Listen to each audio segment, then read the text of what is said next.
standard. So when you get a 6, it throws you a bit.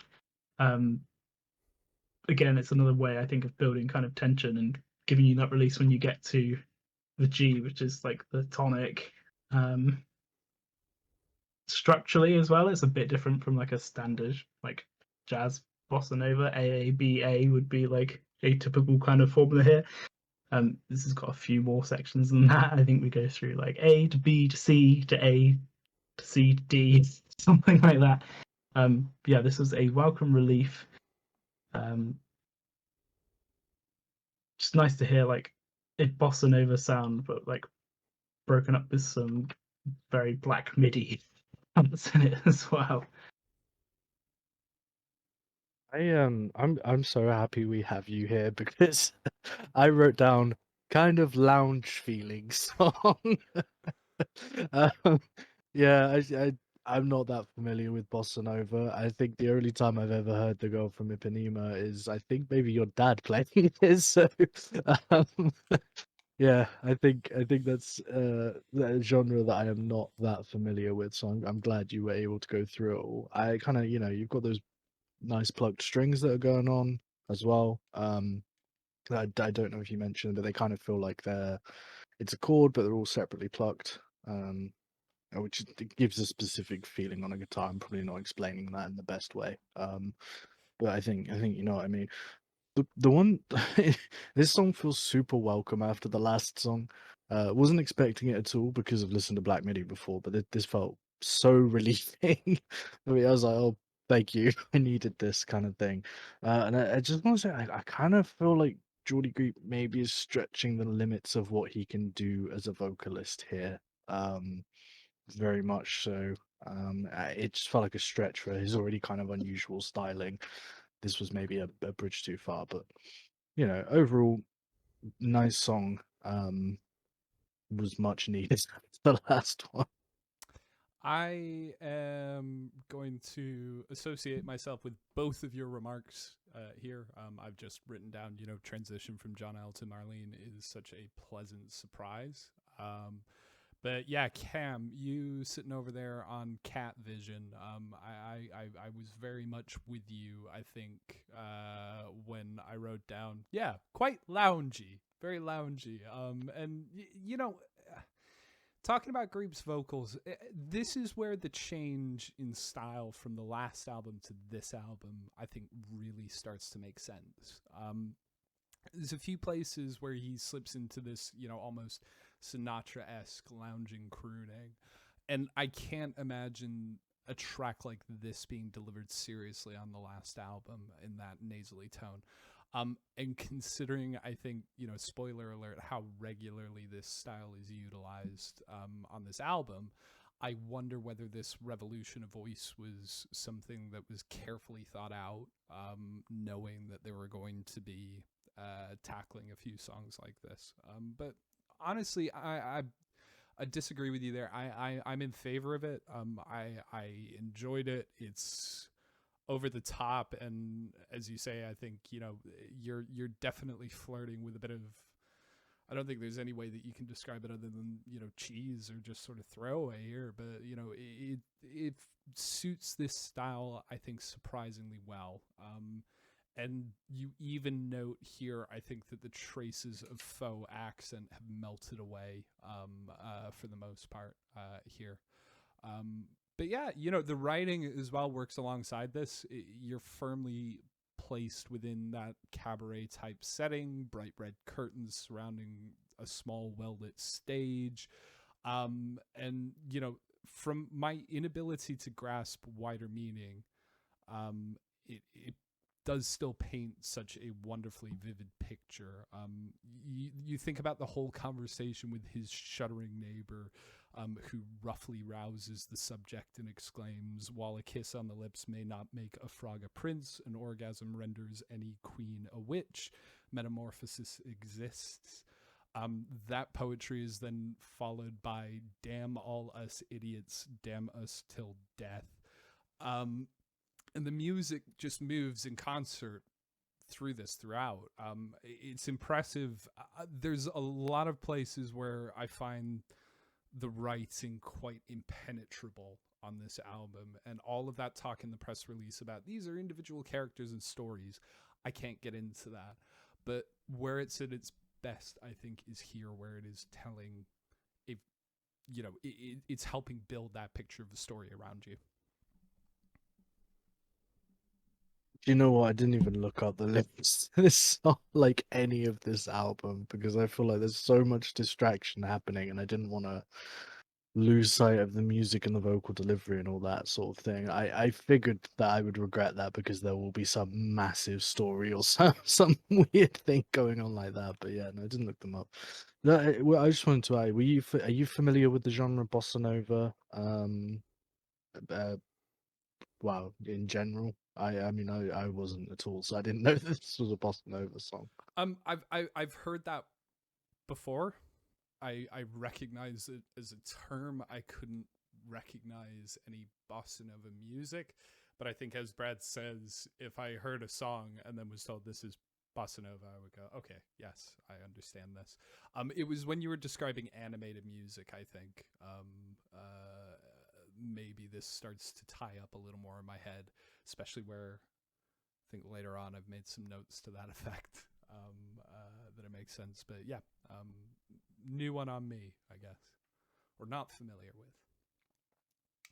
Yeah, I think it's an interesting contrast as well between, it was something I kind of picked up on, was like the lyrical themes and the kind of the music. There's some pretty intense stuff thematically going on, and the music is very laid back in comparison. Like you pointed out, Cam, there's like some nice string parts in here. It's kind of giving you flashbacks to that kind of like big band bossa nova kind of feel. Like I said, this really kind of hammered home the fact for me that there was going to be a reasonable amount of jazz kind of influence on this album. I think it's a nice song. I think it's got some really nice unexpected twists in it as well. Like we've got some Pink Floydy kind of swells coming in towards the end, which kind of take me back a couple of weeks to where we were. Yeah, I think it's a nice unexpected diversion from where we were at before. So at that point, we get onto the third track of the album, and whilst I'm annoyed at Black Midi for giving me so many absolute mouthfuls to pronounce tonight, I am grateful for the title of this track, chondromalacia patella. It is the medical term for the softening and breakdown of the cartilage on the underside of the patella, i.e. the kneecap. Pain results when the knee and the thigh bone rub together. A dull, aching pain and or feeling of grinding when the knee is flexed may occur. So thanks to Black Midi, I can impress my GP now the next time I go in to get my American football weathered joints looked at. Cam, do you want to continue down the WebMD theme here, or do you want to get us going on the music?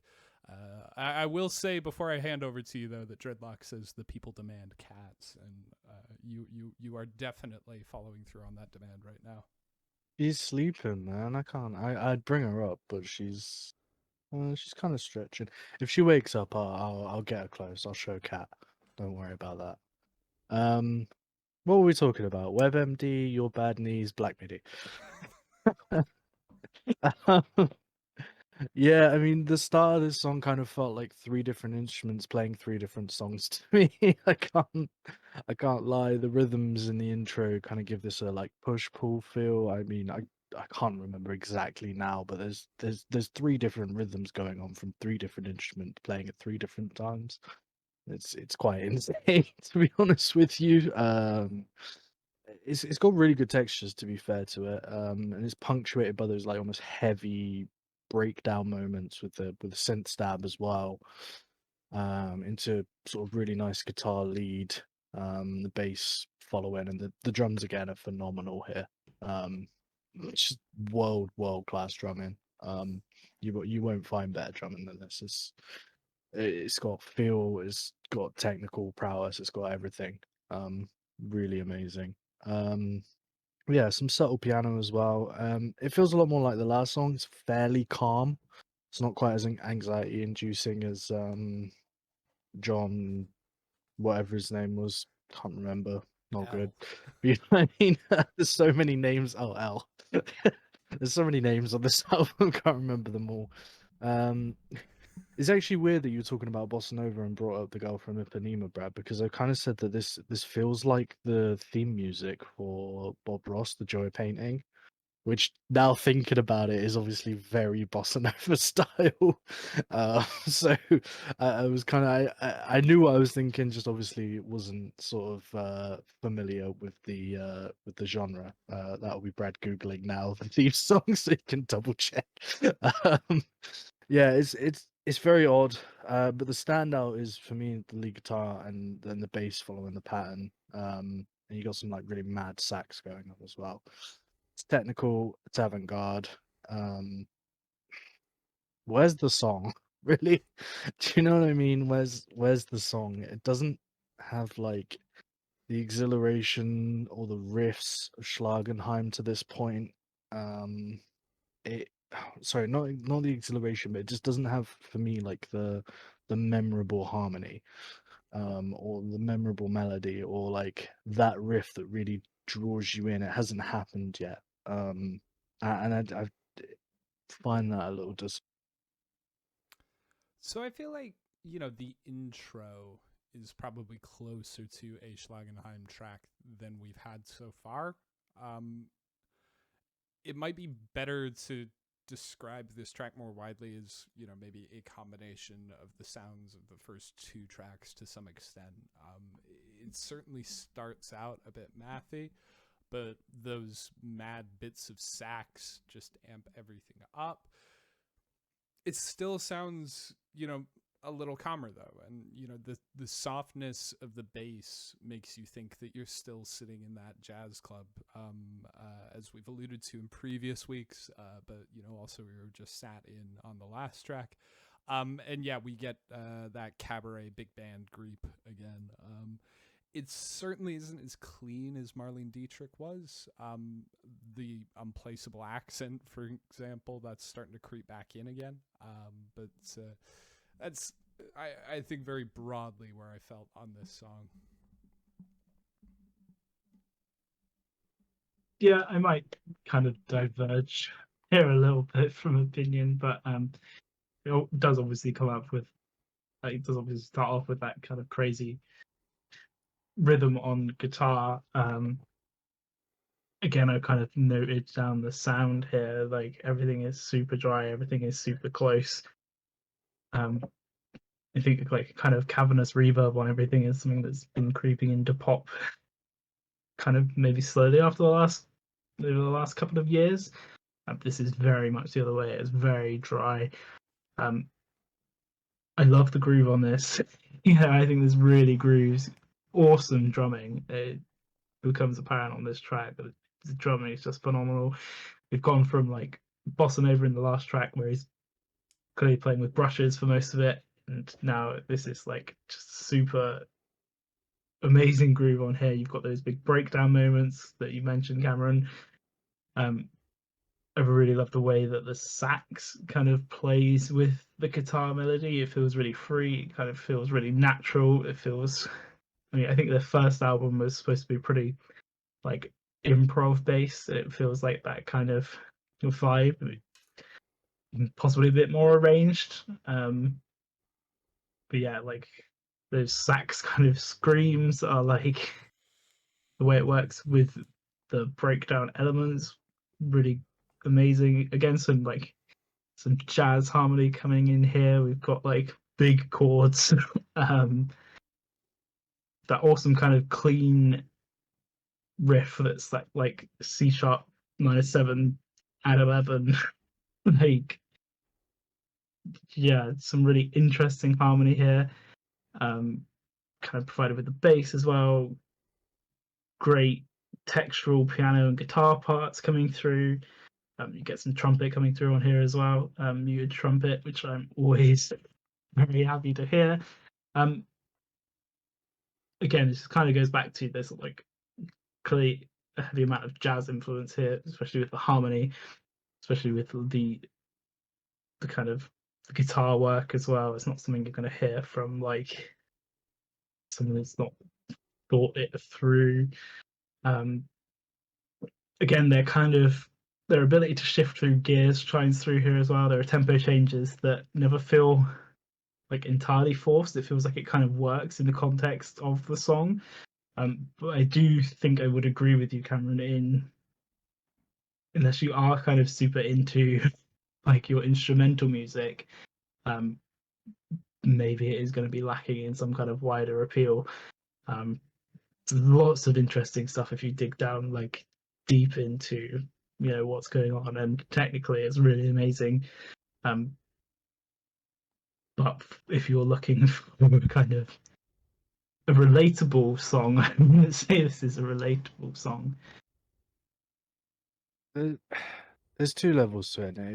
If you broke this song down and you spent 2 weeks with just this song, learning every part, learning everything, you would learn a phenomenal amount about music theory. But that's pretty much all this song offers for me, and I don't mind an opportunity to learn, and I would love to sit down with you sometime and do exactly that with this song, because I feel like I would learn a phenomenal amount about jazz harmony, about rhythm, about all sorts of stuff.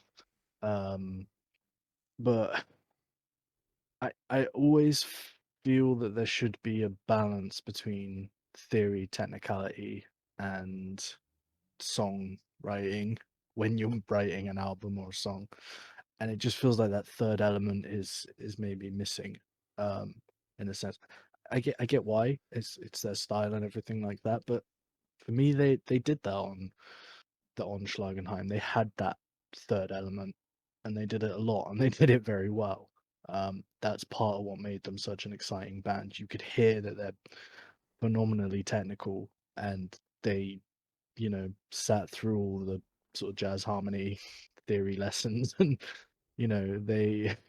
they've sat there reading about negative harmony, all this kind of stuff. All the things you could think of.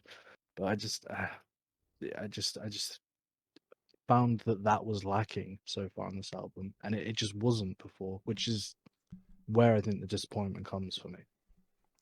So, just very quickly, that why would you say that that has to be one of the golden rules for, if you're writing a song for an album, you have to include that element to it? Why does that remain Doesn't a have golden to. rule?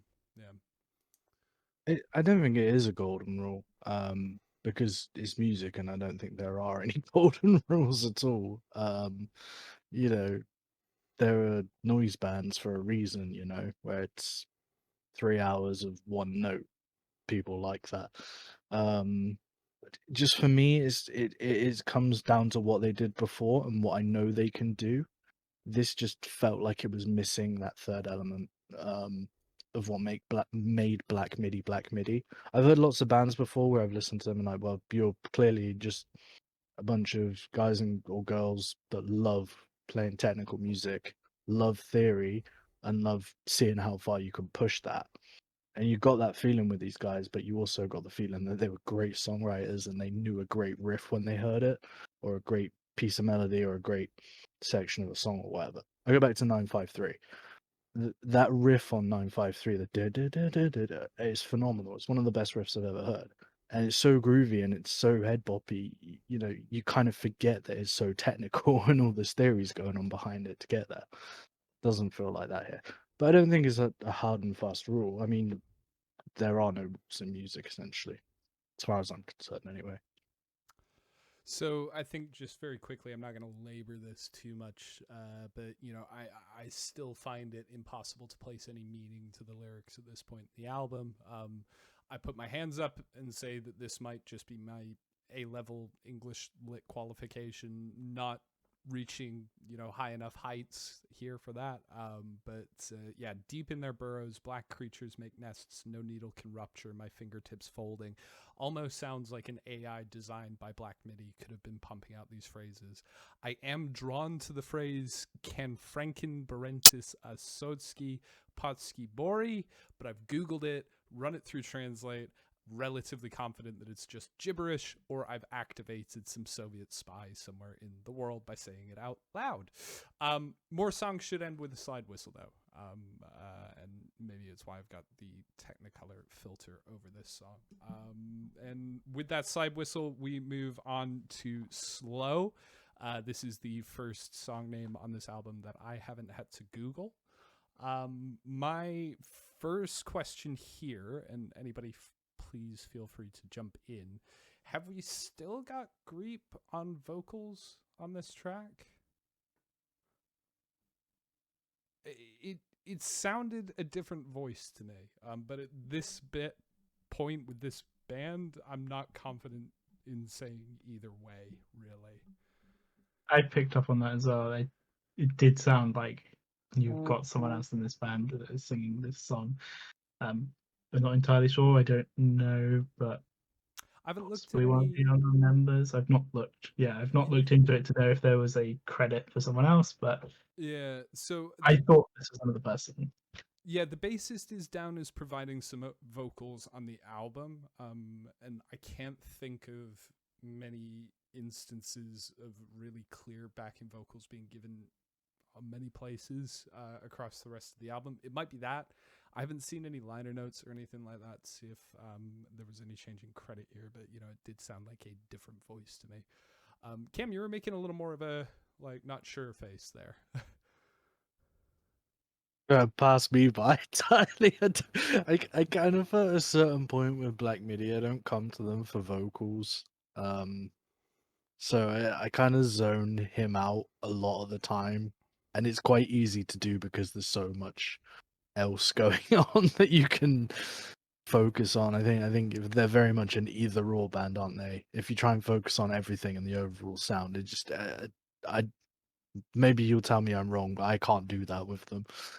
It's always you have to focus in on like a couple of things that are happening at any one time and then go back in your head. So you might be right, but I've got no idea. I tell you what, whoever it is on vocals, there's parts of this track that sound like someone smashed a dry cleaning song into a fucking perfume commercial. And then that vocal delivery came out on the other side. It's not really a bad thing. I would say I'm somebody who's generally drawn towards vocals more widely wherever we're going, whoever we're listening to. Surprise, surprise, I guess. Very strange as a vocalist that I you know, would be drawn more heavily to the vocals. It's weird that. They aren't the focus of this track. They're often hiding behind kind of a wall of sound here, and I think that's something that's sort of interestingly done on a couple of tracks on this album. But there's a few others where I'm a little more drawn to them vocally, even though there is a barrage of everything else happening in the background. Yeah, I think kind of as you say, like you've not been able to really identify or draw much meaning from the lyrics, and I think I kind of felt the same thing, and at a point I kind of stopped listening to them. I'm always more focused on the music generally, I think, and I kind of deliberately leave space when I'm like writing things down for someone else to chime in on the lyrics.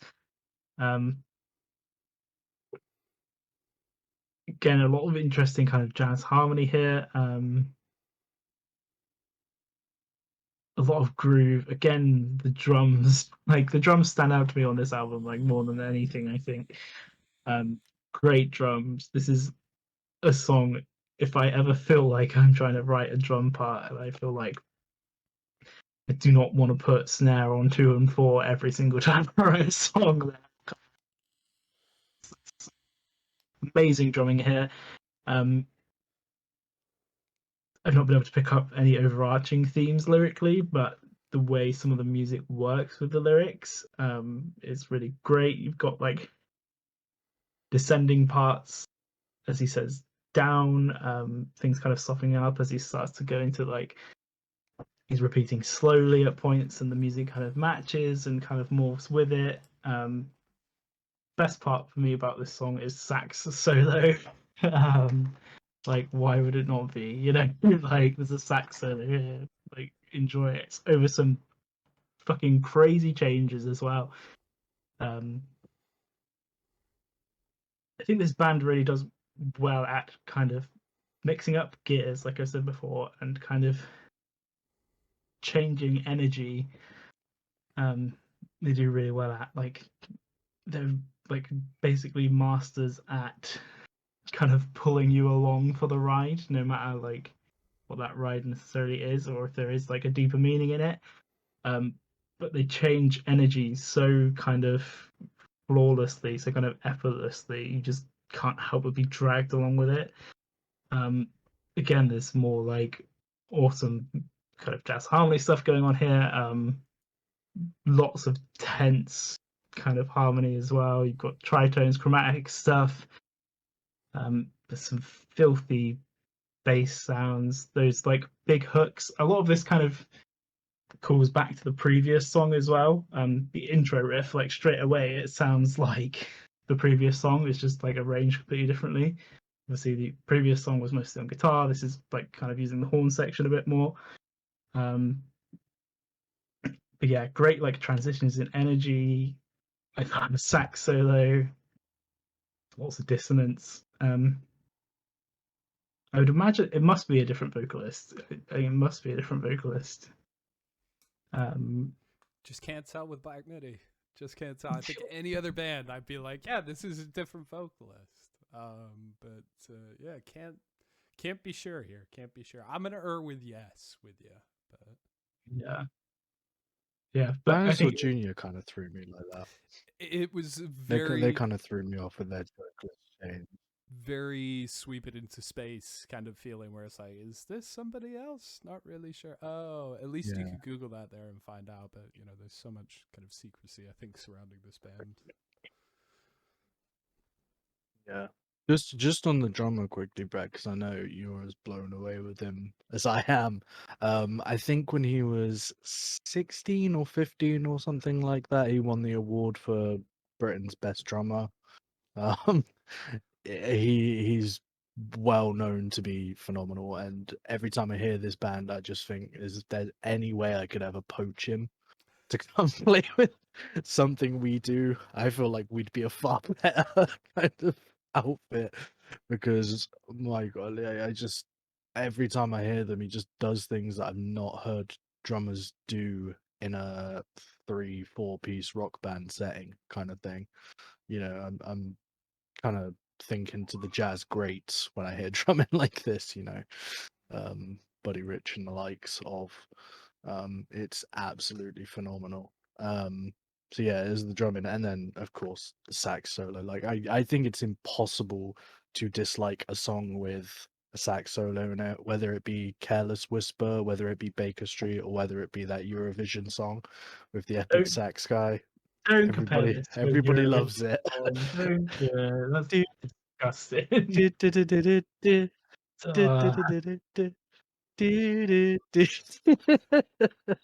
I'm not comparing it, but you know what I mean. Everybody loves a sax solo. As soon as there's a sax solo, everybody is interested. And this song provides one of those. Black Midi, if you ever watch this, I sincerely apologize. I'm not going to apologize, and I think simply that's just because Cam, you've desynced a little again, so we briefly had you just doing ventriloquism versions of the epic sax guy thing, which was very impressive. Very impressive. There he goes. Brad, you mentioned I love the standout set of descending chords, which are prominent kind of over that middle section of this track. They play them at different rhythms at different times. It's played by different instruments at different times. The part where they've soloed the acoustic guitar around the 4-minute mark, doing that set of notes, almost sounds like, and it's just completely soloed for like this snap second, almost sounds like that part at the beginning of Good Riddance, where it's, you know, da-da-da-da, fuck. But yeah, I really enjoy those descending chords. Also really enjoy all of the sax. I like how there's parts to me where it's hard to separate the guitar and the sax in their tone. And, you know, there were almost parts where I had to kind of like rewind in chunks, just